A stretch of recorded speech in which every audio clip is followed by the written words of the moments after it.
finally finished ripping out this Italian bind off. This is only the back side. I still have to do the front side.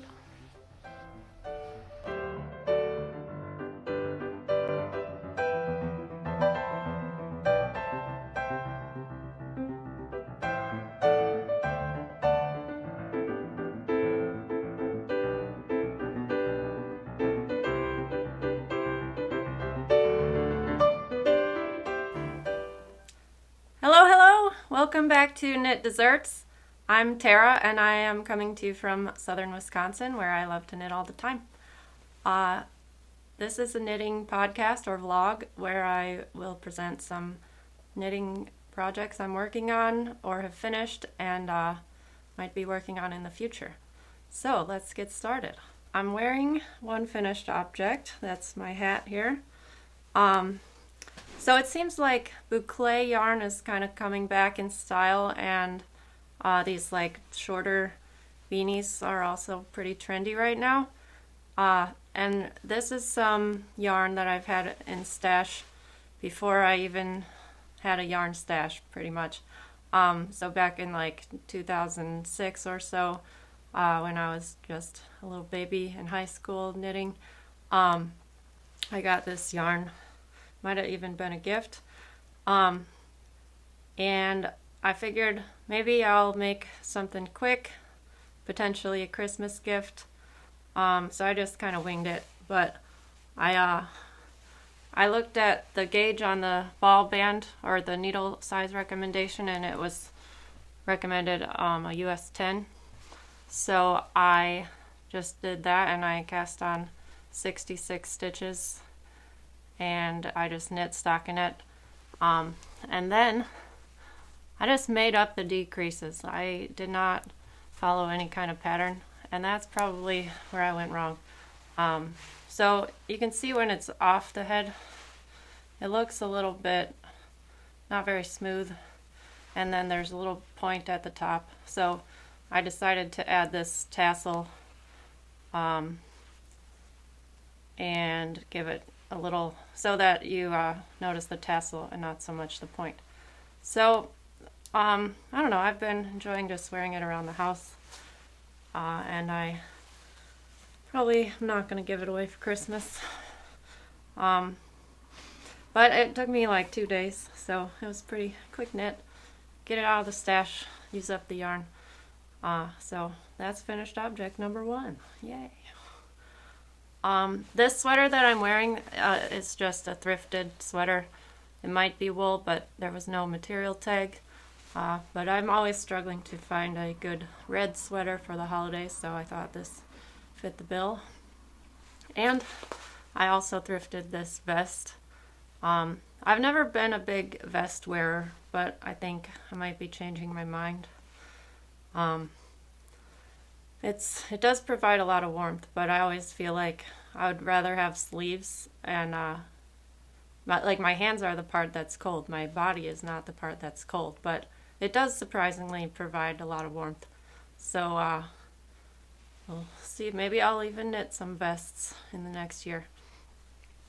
Okay, now the moment you've all been waiting for. The daily pullover is done. It's been done for a while, so it's like the second week of December now. I think I finished this in kind of late November. I actually finished it twice. So I finished it probably right around Halloween, maybe early November. And I wore it a little bit, but I had made it too short. So you can see where it is now, and previously I think it was probably like, it maybe the ribbing ended here instead of here. I didn't measure exactly how much I added, but so I did add a few waist decreases and then increases. So how I decided that was I knitted the yoke, and then I measured the circumference under the arms, and it was about 5 inches of positive ease around my bust, and I didn't want all of that fabric excess down the whole length of the sweater. I wanted it to be a little more shaped. So I calculated like how many stitches would I need to decrease to have 5 inches of positive ease around my waist. And then I just decreased that many stitches over a certain number of rows. So I think I would like knit an inch, then decrease 4 stitches, then knit another inch and decrease 4. And the first time I did it, I think I went in a little too sharply.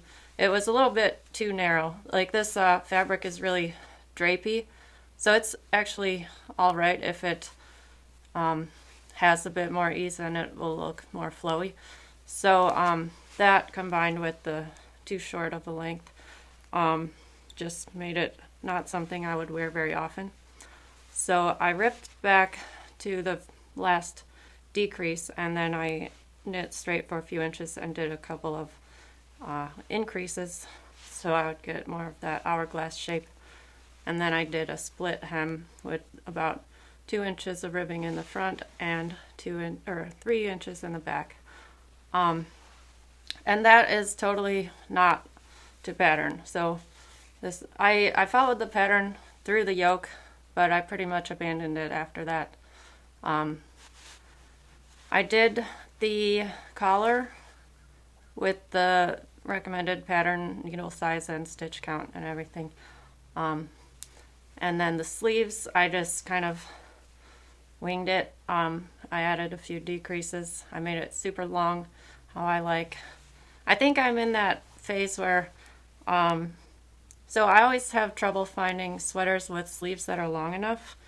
Like, for instance, this thrifted sweater. I guess I'll take off my silly looking gloves.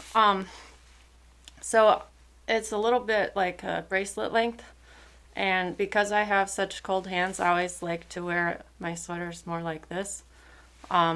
So because I can knit that length, I'm kind of taking it the extra mile and probably making them too long, but for now that's what I like. So very happy with the length. I'll try it on in a little bit to show you how it fits. But yeah, this was meant to be my like early fall sweater, like a light layering piece, and I had envisioned wearing a collared shirt underneath, and then I wanted the length to be just above, like maybe a couple inches above the bottom of a collared shirt, so that it wasn't just like a weird hem awkwardly peeking out of the bottom, but it actually showed the bottom of the shirt. Because sometimes if you like wear a sweater that's about the same length as your collared shirt, it bunches up underneath, and I just wanted it to be super smooth. So that's the daily pullover. Now working with this yarn, this is made out of Linen Quill from Purl Soho in the color Salt and Pepper. And I found this yarn both very forgiving to work with and hard to read my stitches. So you can see that it's kind of marled looking. There's one ply of white and one ply of gray. So when you're counting your stitches or rows, it's kind of hard to see if the plies are wrapped around each other. It's hard to tell if it's one stitch or two on some occasions. So, but on the other hand, it makes it like really hard to notice any shaping you do. So like, here's my decreases on the waist. It's really not very visible at all.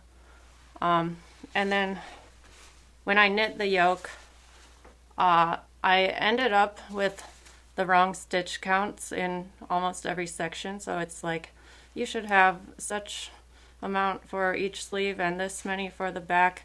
I was like 1 or 2 short on each section because I guess I didn't pay that close attention, but I just did some extra rounds to get it all in line with the pattern numbers, and you cannot tell that any section had the wrong number of stitches, you just kind of make up for it, and it smooths out when you block it. So I am thrilled to have this done. It took me a long time, but that's how knitting goes sometimes. Here's my try on of the daily pullover, show you how it fits on me. So you can really see the waist shaping here, and then the sleeves are extra long for me, and then there's about 2 inches of typical length collared shirt, and then I really like how the collar lays over the v-neck. I think it's super easy to layer. So one thing is, in the pattern there are short rows on the back of the neck and then short rows at the bottom of the back. I eliminated the ones at the neck, which several people in their Ravelry pages have noted they did, so I took that note and applied it to mine. But what I did is, instead of at the back of the neck, I added some short rows right before splitting for sleeves to make the back a little bit longer to be even with the front when I wear it. So here is how it looks. So yeah, really happy with that one. So Linen Quill is one of my favorite yarns. I've knit a couple other projects with it, and I have some more in stash that I don't know exactly what I'm going to make with yet, but for now I will kind of share my half and half triangle strap. This was something I knit last year, so it's not a finished object, but it's related to my next work in progress, so I will just talk about it briefly. I did the German short rows, and I did a 2-stitch I-cord edge, so you can see that it has like a nicer slipped stitch looking edge, rather than the garter bump edge. Actually, I guess that's might be the cast off edge. Here we go. Here's the I-cord edge. So I think a lot of people have been doing the 3-stitch I-cord, but I thought I didn't want that much bulk on the edge, so I did only 2 stitches. So if you have never heard of this pattern, it's everywhere on the internet. It's like a giant shawl / lap blanket, and you knit, you start with one color and you knit a triangle doing like, starting on the bottom, doing these long rows, and every row you do 1 stitch shorter, and then when you add in the second color you knit the opposite triangle, so you start on the short edge here and then you knit 1 stitch longer each time. So I got a lot of practice with short rows for this project, and it calls for 300 gram skeins of each color of a fingering weight yarn. And I had over half of each color of 1 skein left. So let's see. This one is the Juniper green, and this is Oatmeal gray. And I think Inga from Knitting Traditions also made the same color. Well, she made it before me, but I didn't copy off of her, but I did choose the colors based on my Michigan State colors. So yeah, I had plenty of extra yarn, so I wanted to use this to knit something maybe to go along with the shawl. And that's where my next whip comes in. I am working on this hat. She's a beaut. So this is a hat that I made up, and I started it after Christmas last year, thinking I'll have it ready for Christmas this year in 2023. And then I kind of forgot about it, And here we are. I'm probably not going to have it ready to wear for this Christmas, but I am working on it a little bit. And the red in this is also linen quill, but it is the worsted version, which is discontinued. But so I used one strand of the worsted, and then I held 2 strands of each, the green and the white, and it works out to approximately the same gauge. So let's see, I cast on a provisional cast on, and then I knit about 4 inches, and then I knitted 2 together to seam this brim together, and then from there I knit up doing some stripes, and then let's see, here's the section where you can see exactly what I did. So I did this like kind of rib pattern where I did like a few stitches of stockinette. I did kind of a like 3 1 1 2 2 3 3 1 1 2 2 3 3. So these purl ridges, I planned to do this where I crochet on the right side up the hat with the contrasting color to make a kind of plaid. But what I didn't realize is when I did all the purl ridges, so if so here I'm doing all like the three purl bump sections in the white, but I thought I wanted more dimension in the plaid, so I added some green back in, and then I'm gonna like in the green row I added some red back in, and then on the 1 stitch column I'll go up in red, but I think I'm gonna like keep this one white stripe on top. So this was not the most well planned out project, but I think I'm really going to enjoy it when it's done.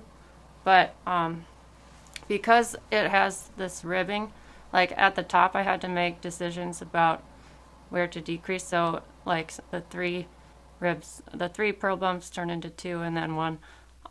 So I have to at the top like decide where each of these columns end, and I'm just saving that until the end, until I get all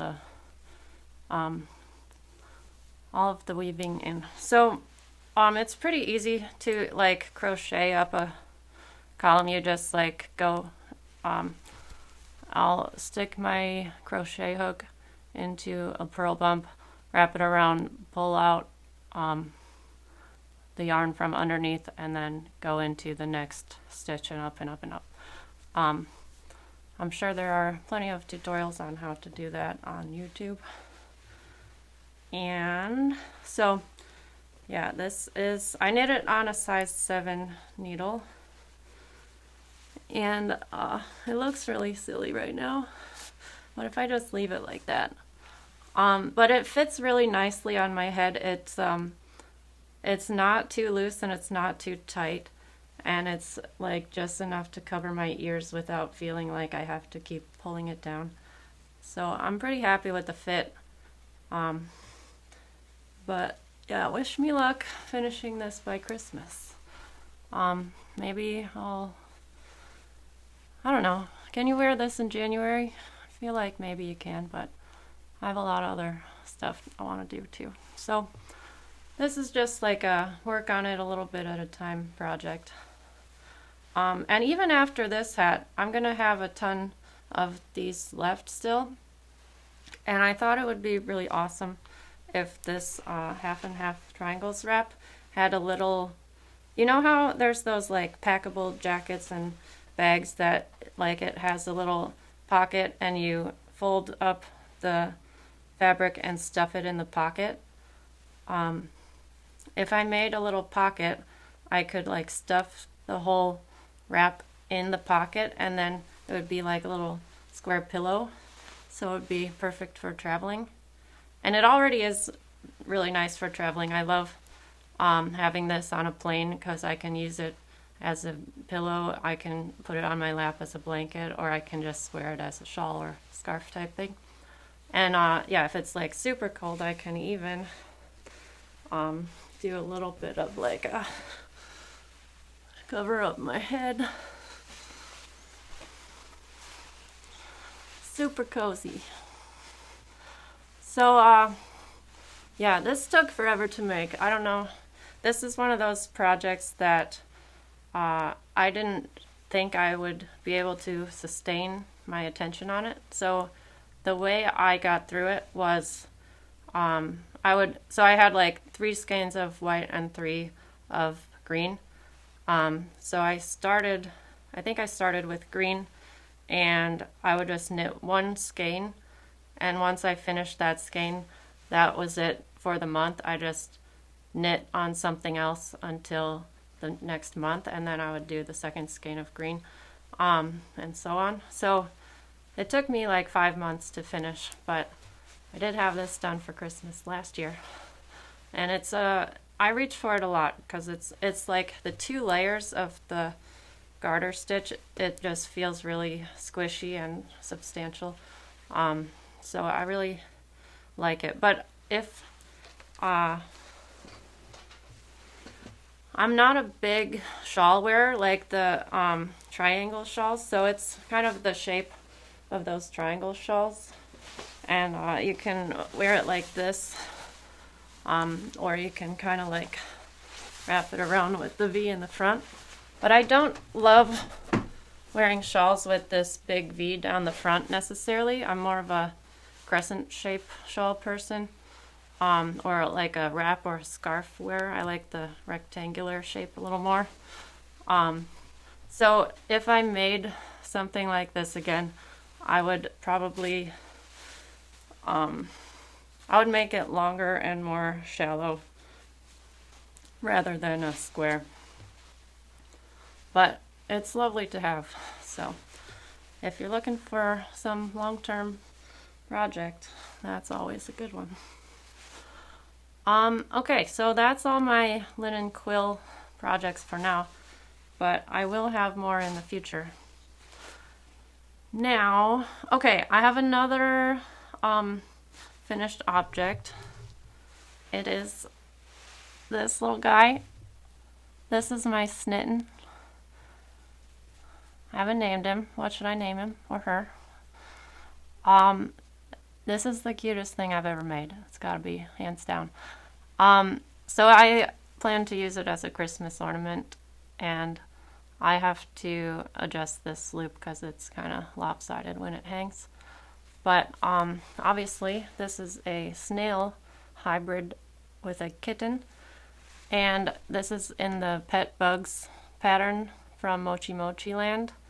And I had to buy, it's like a set of 4 pet bugs, so you had to buy the 4 patterns as a set, which is kind of expensive. The other ones they have are the hamster fly, which is a hamster and a butterfly, a bunny bee, and a dogger pillar. So I might make the other ones since I have the patterns, but look at that little shell.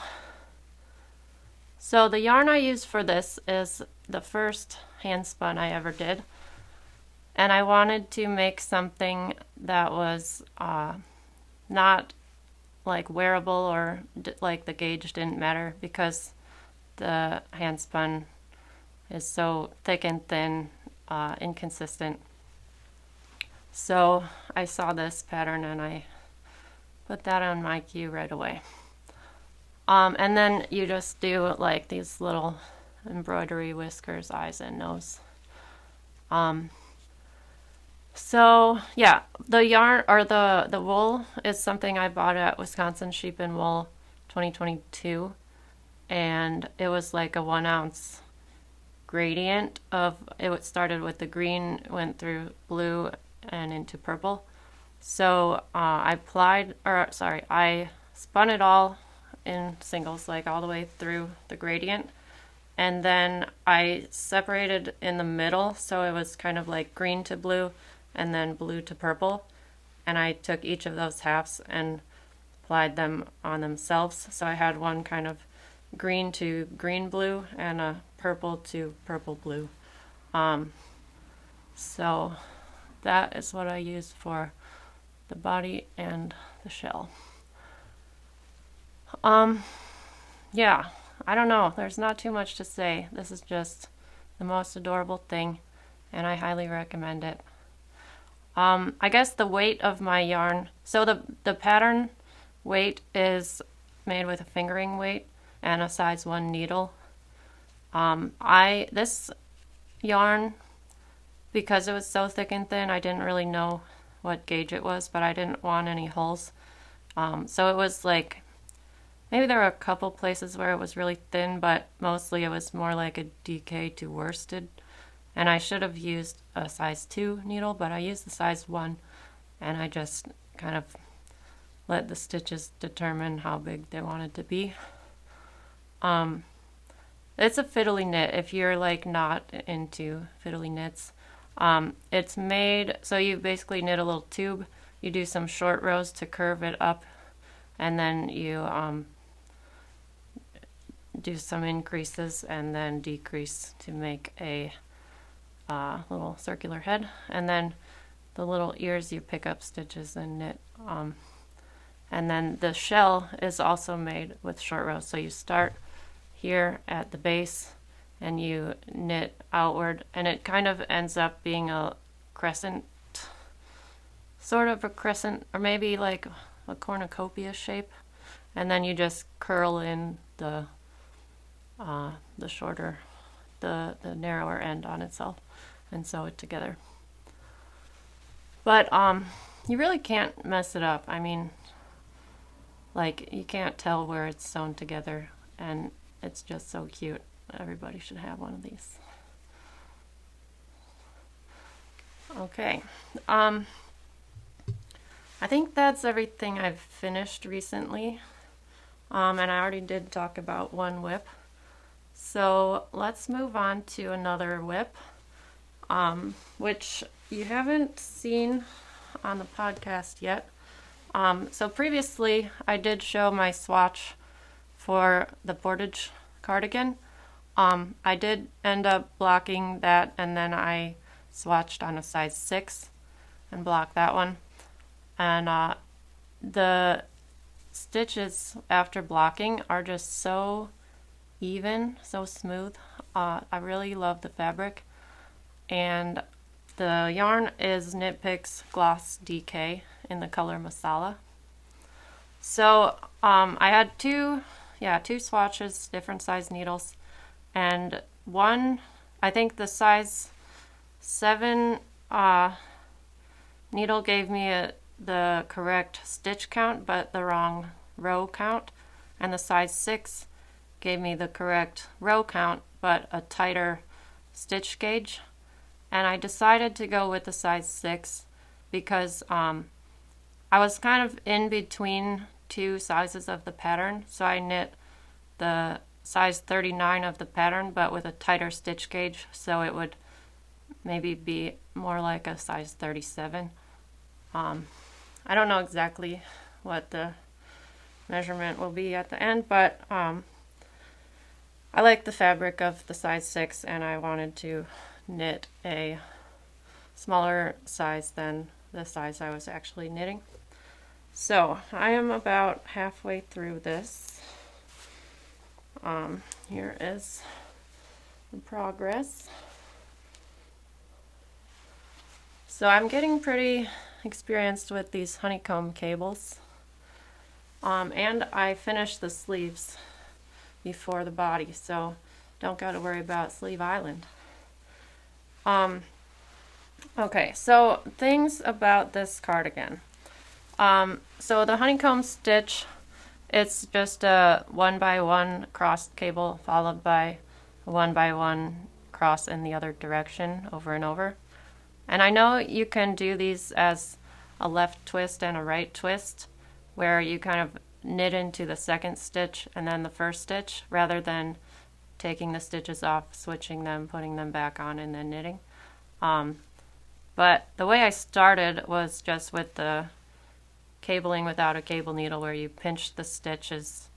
You like put your needle in the second stitch, pinch the first stitch, remove it, and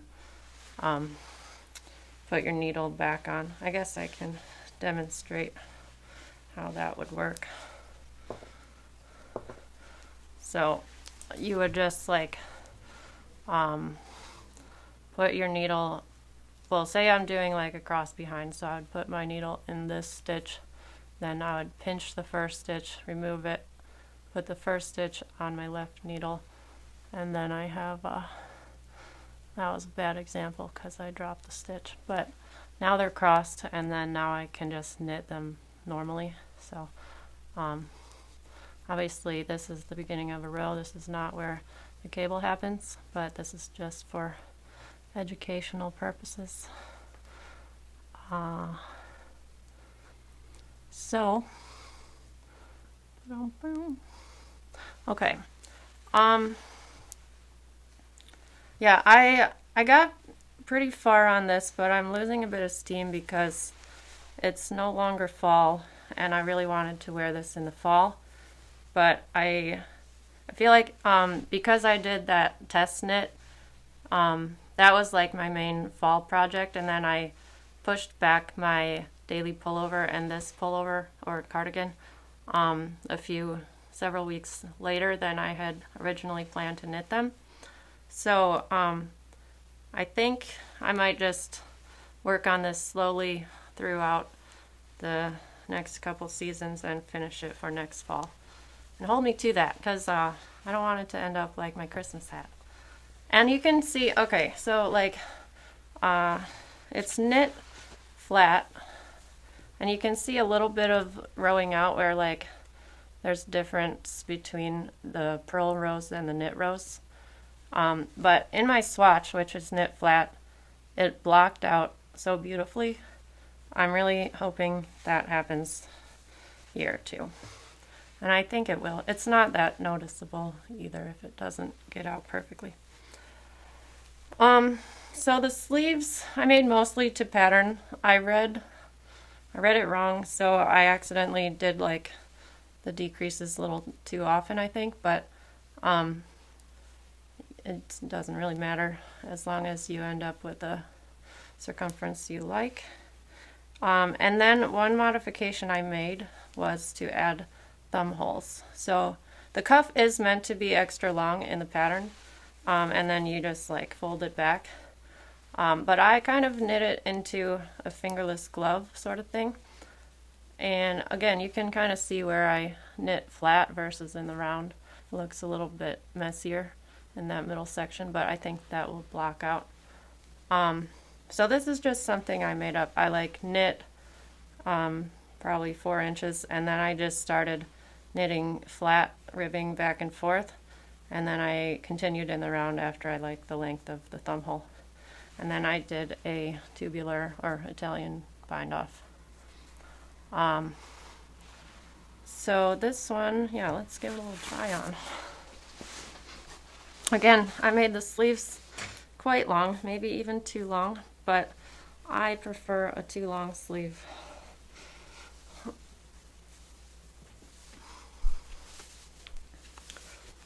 So there's plenty of room in the arms to wear something underneath.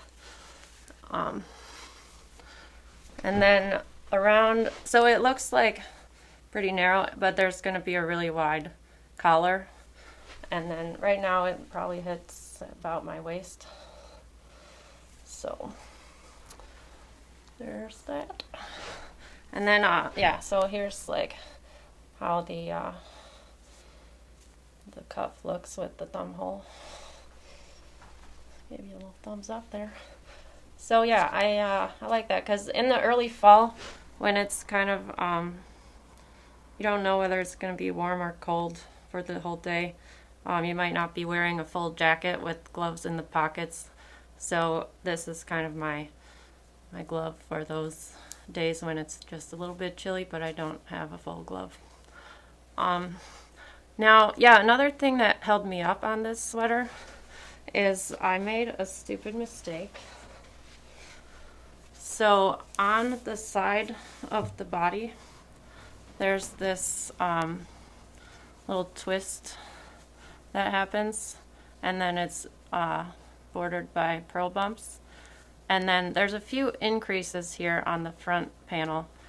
And I missed something. So after like so many rows, you do the increase. And I read the pattern as like my marker is here because that's where the back starts. And the pattern was like knit to marker, then make one, I don't know if it's make one left or make one right. And I was like, why would I increase here? That doesn't make sense. So I started like making one purl-wise in this rib, in this purl column. And I did that for like probably 3 inches. And that was like during a 5-hour car ride. So then when I got home, I looked at some Ravelry projects and I was like, nobody else's looks like that. They're all like increasing on this front panel. So I read back in the pattern, and I think there was a setup row for the underarm where you're supposed to place a marker here, and that's the marker you knit to and do the increase. So I totally missed that. And then I wasn't going to rip it out, but then after I finished the sleeves, took the body out of timeout and I decided I'm going to do it right. So I ripped back probably like 3 inches, and then took me a while to get back to where I was.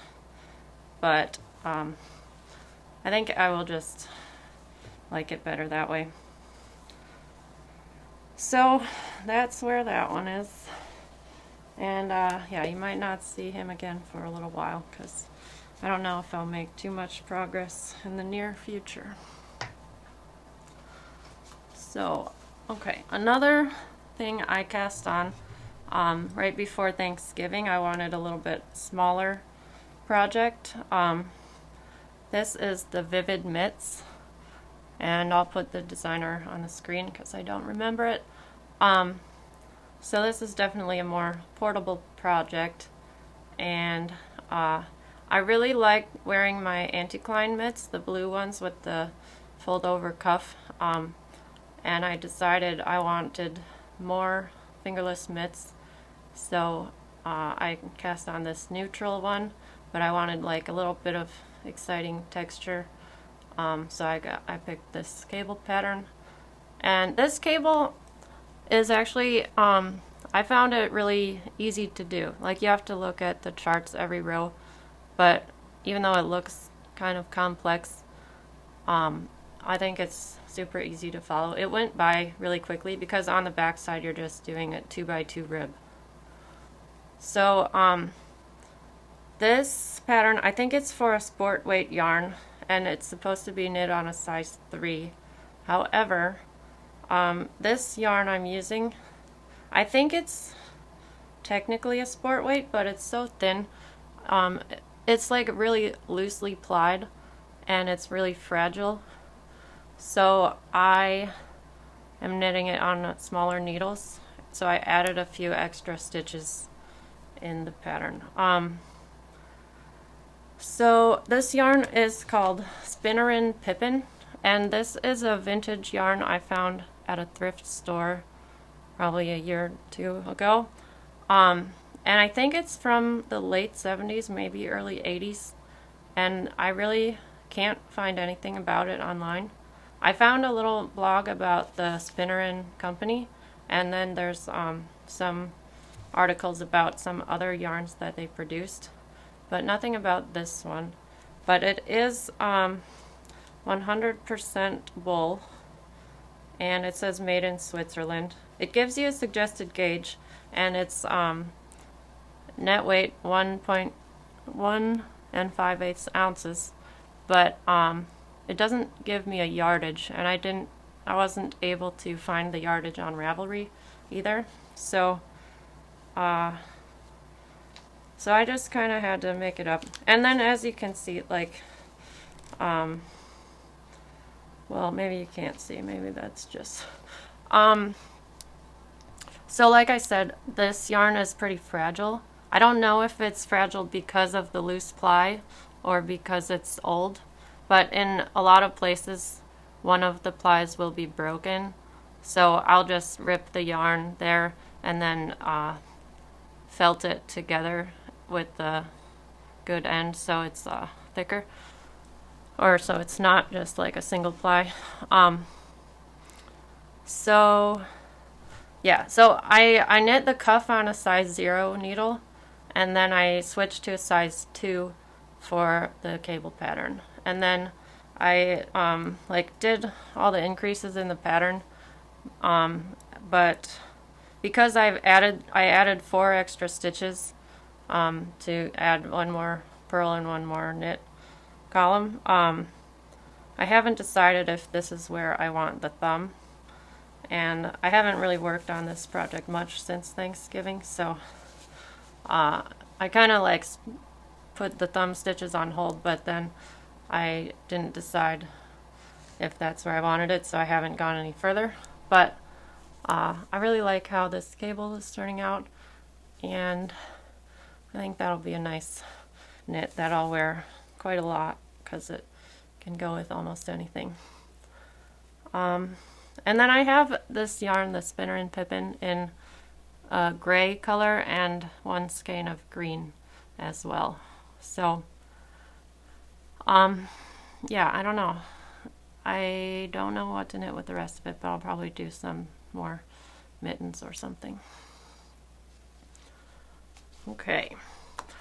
What else? So the other work in progress items I have are secret Christmas projects, so I'm not going to share them. I didn't even plan to do any gift knitting this year. I was like, I'm just going to keep it simple. But then I saw the opportunity to do some stash busting, and I cast on like 3 things. So maybe I'll do another segment in the next one showing what I made for Christmas. Let's see, here's a little sneak peek of one. Ooh, not gonna share what it is or who it's for. Okay, so now I'm gonna do just a little bit of knit and chat and catch you up on why I haven't recorded for all of November and a little part of December. So get yourself cozy and join me for some chill knitting time. Welcome to Knit and Chill time.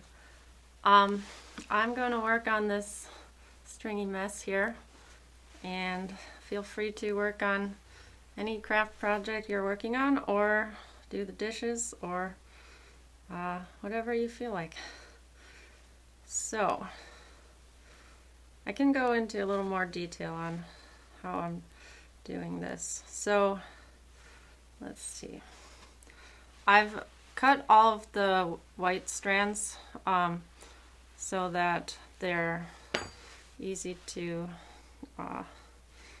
so I don't have to measure them every time I want to do a little bit.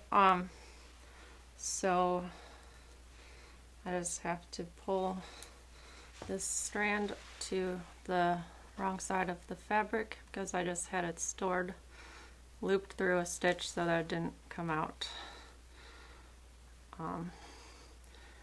And then, so you can see right here, this is the part where, so I'm doing like 3 stitches of white, and then I do these green rows. So I'm going to start here. I'm going to, because I've already done the white, I'm going to grab the green ones, and then I will just string the green up the inside like so, or like I'll float them like kind of like stranded color work. And yeah, it doesn't impact the stretch very much, at least on this one. So I will just put my crochet hook through the loop, put it into the next purl bump, and you can kind of see like on the stitch next to it where like the bottom of the V comes out, like this green one comes through this V, so going right next to it you can see where it should start. And then I'll just grab a little tail of the green, and then leave enough to weave in, and pull it through and then through the white strand, and then I'll just tighten that guy. Tighten both of these. It's a little bit fiddly getting started, you know. If I had really thought about this, I would have done things differently. But then once you're started, you just kind of crochet it through, and it's a little easier to see what you're doing. So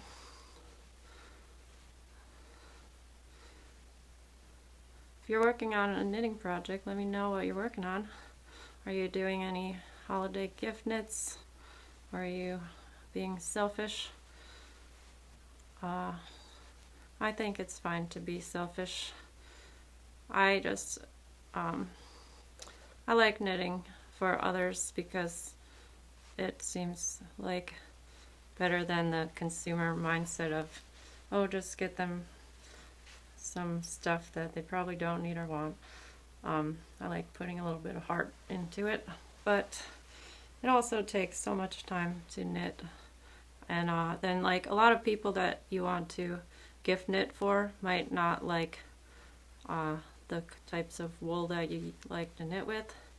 So yeah, like I wanted to knit my mom a sweater, so I think after she watched my last podcast, she mentioned that someone else's podcast popped up, like autoplayed after, and they were talking about the Salty Days sweater, which is on my list of things to knit. And she said she would like something like that, but she would want it machine washable and dryable, and I don't have a lot of machine washable yarn, so I need to go shopping, but I don't want to go shopping at the moment because I've got too much yarn to knit. So I'm really gonna try and like knit mostly for myself the rest of this winter after Christmas. But yeah, after my couple of sweaters in the fall, I was like, I need some small projects to, as like a palette cleanser kind of thing. So taking a little break from big sweaters. And yeah, so let's see. The reason I didn't podcast in November, it was quite a busy month for me. So on the 4th was my birthday, and I drove down to St. Louis for the Cherokee Street Jazz Crawl, which is an event that happens, it's been happening every year, but I don't know if it took a break for COVID. I haven't gone since like 2016. And it used to be associated with a swing dance event called Nevermore Jazz Ball, but that event kind of morphed into a different kind of dance weekend where I think they had some classes, but they might have been more discussions about how to make the swing dance scene more inclusive. And they had like an all styles dance battle, which by all styles I think they meant like swing and hip hop or house or that type of thing. There was no polka, so not truly all styles, but you know, multiple styles. And that was really fun. There's live music up and down the street. There's like a few different sets. There's morning, afternoon, there's a parade, and then there's evening live music, and you can just go bar to bar and see really awesome live music. And some of them are more bluesy or more like gypsy jazz, Django style, or more big band. So there's something for everyone. And then they have little outdoor dance floors set up in some places so that you can do some dancing there too. So that was really fun, and I met up with some people from Chicago and celebrated my birthday, played some pinball, so it was a really fun time. What else? Yeah, so then about a week later, after, oh yeah, the other thing I was gonna say about that is, I think it snowed here on Halloween, which is kind of funny because now it's December and it's raining instead of snowing. But at the time it was getting cold, but driving just like 5 hours south to St. Louis, it was a little extension of the warmer season. So we took advantage, and on the Sunday after the jazz crawl, I went disc golfing with my boyfriend because he is a very, I don't know, dedicated, enthusiastic disc golfer. And I had bought my first set of discs in the summer, and I hadn't used them yet, so I wanted to go try them out. So we went to a park on the north side of town. I don't remember what it was, but they had beautiful fall trees and the weather was gorgeous, and I just soaked it up because I knew as soon as we drove back it would be jacket weather.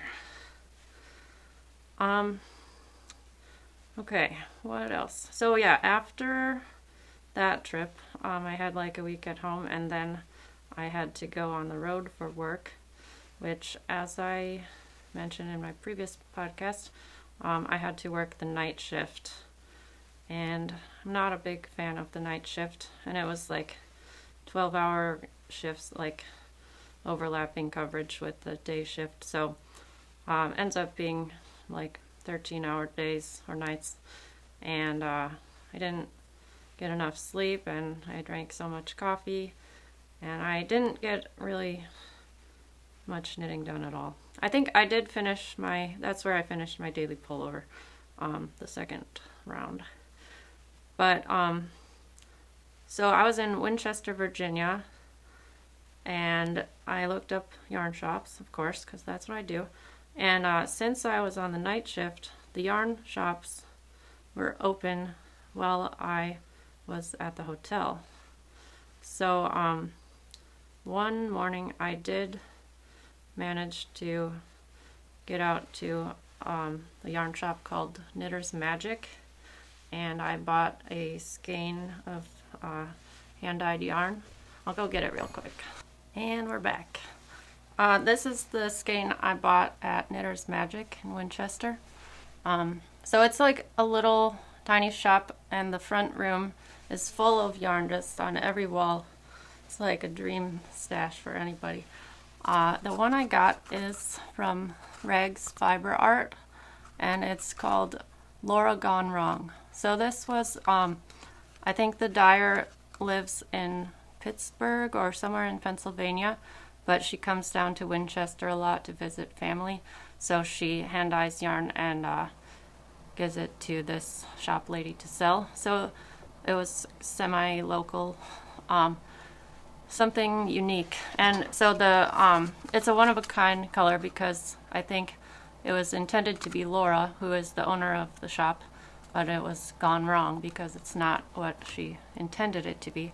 However, it's kind of this like burgundy red and deep pine green, and it just spoke to me like the changing of seasons. It really represents like fall and winter all in one. So I left with that one skein. And I was good, and I didn't get any more than one skein. And I also went to a place called Duck Donuts. I don't know if you have heard of Duck Donuts, but they have kind of build your own donut flavors, or you can select some of their menu options. So I got one called the French Toast Donut, and it was just a plain donut with maple glaze and powdered sugar, or might have been maple cinnamon, and it was amazing. And they make the donuts fresh, like made to order, so like comes out hot, they dip it in the glaze, they put whatever toppings, and it was so fresh. It was like I think the apple cider donuts in the fall are my favorite kind of donuts, but this is like a high second place. So I'll show a little snippet of that. That'll be my dessert for this week because I don't have anything else right now. So yeah, and then after my work trip, I went straight into Thanksgiving weekend. I went to Iowa to visit my boyfriend's family, and they might be watching. Hello, guys. And it was really fun. So I got there, and then the kids were like, "Tara, come teach us how to knit." And so I had taught one of them to knit a couple years ago, and so he kind of forgot how, but just needed a little refresher. And I think it's good to just be exposed to that kind of young, and then even if you don't continue it, it's easier to pick it back up when you're older, and maybe it feels more familiar that way. And I think it seems like a lot of people have that experience. Like a lot of podcasters I've noticed are like, yeah, when I got back into knitting, like during the pandemic, I'm sure there are a lot of people who learned how to knit during the pandemic, didn't have any prior experience, but it seems like maybe people who are drawn to it had some sort of experience with it in the past. I don't know if it's just because it's easier to learn if you have a little bit of a background, or if it feels nostalgic, or whatever reason. But I think that's interesting. And I think it's just like kids they're just little sponges. They want to learn how everything works. They're just doing so many activities all the time. So I think it's good to have some exposure to making stuff, whatever kind of stuff it may be. Just appreciating like the handwork, what goes into making. So yeah, that was fun. And then I brought a puzzle to do with everybody, and I'm a puzzler, and there was a couple people who helped out, but I think for the most part their family is not a big puzzle family, and we got into a bit of a philosophical discussion about like what draws you to puzzles? How can you spend your time doing like putting together a picture? You already know what the picture's going to be. You're just like putting pieces together. And I think they find it tedious, and it's just like you can't make a strategy that automates it or that makes it efficient. You just have to sometimes try pieces until you find one that fits. But for me and my personality, my mom really likes puzzles, so I must get the gene from her. But kind of like knowing what the outcome is going to be and knowing the steps to get there. I don't have to think, what is the next step? I just know I have to keep trying pieces. And there is some strategy, like you can find all of the edge pieces, you can sort by shape, you can sort by color. But I find it just like kind of a controlled flow state. Like I don't have to think about the process. I just have to do. And I really like just doing sometimes. So yeah, that was fun for me, but not for a lot of other people, I guess. But the puzzle was a picture of corn. It was all different colors of corn. So I thought it was very appropriate for Thanksgiving. Yeah, so I guess after that I just kind of adjusted back to the day shift or my typical work schedule, and it's getting really dark outside very early now, and I just find that there's less and less time to record because the weekends are the only time with real daylight in any significant quantity. So I tried to record an episode, I think a weekend or two ago, and I just didn't like how it turned out, and then the sound had some crackling in it, and so I got a new microphone. We'll see if that works at all, and hopefully my talking made a little bit more sense this time. So, okay, here's my progress on my hat. Did not make too much progress, but yeah.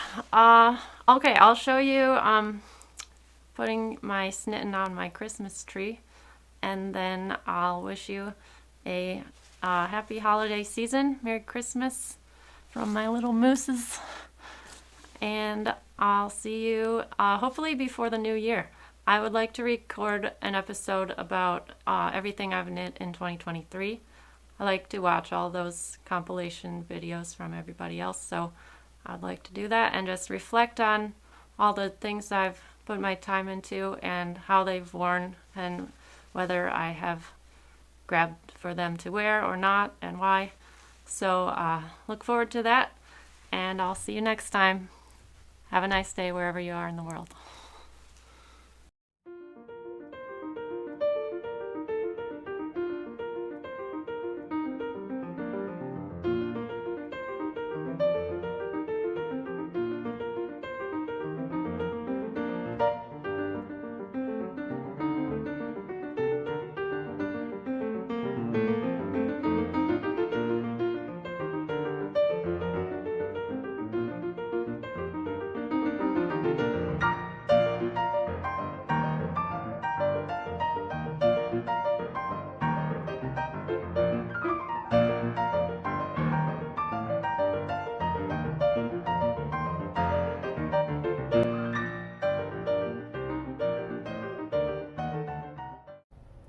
Have y'all ever heard of duck donuts?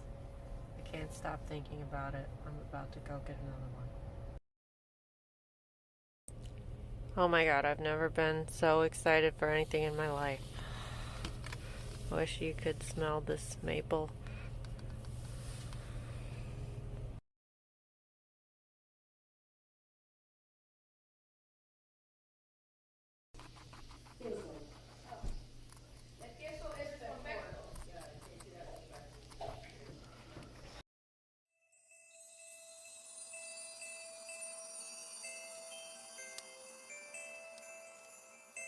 Ho, ho, ho!